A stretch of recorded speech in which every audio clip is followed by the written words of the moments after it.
জামাত ইসলামের সালাম নেন, জোরসে বলো, আরো জোরে।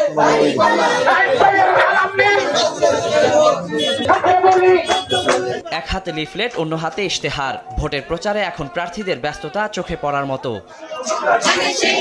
রোববার সকালে প্রচারে নামেন ঢাকা 16 আসনে বিএনপির প্রার্থী আমিনুল হক ও ঢাকা 6 আসনের প্রার্থী ইশরাক হোসেন। নিজ নিজ আসনে উন্নয়নের আশ্বাস দেন তারা। প্রতিশ্রুতি দেন চাঁদাবাজ, সন্ত্রাসবাদ ও মাদকমুক্ত সমাজ গড়ে তোলার।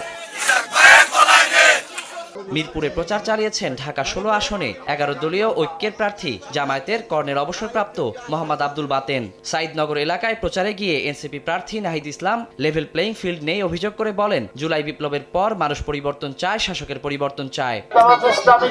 একবার সুযোগ দিন, আমরা ইনশাআল্লাহ আপনাদেরকে প্রধান সমস্যা পুনর্বাসন সেটা করার চেষ্টা করব।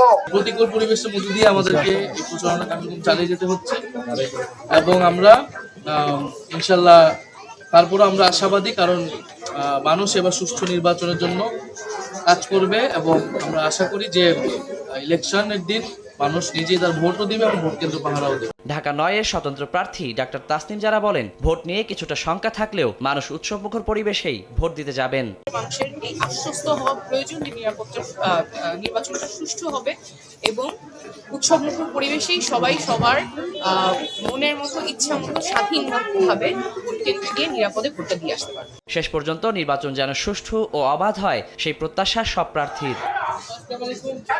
ওয়ালিউল সাকিব, সময় সংবাদ, ঢাকা।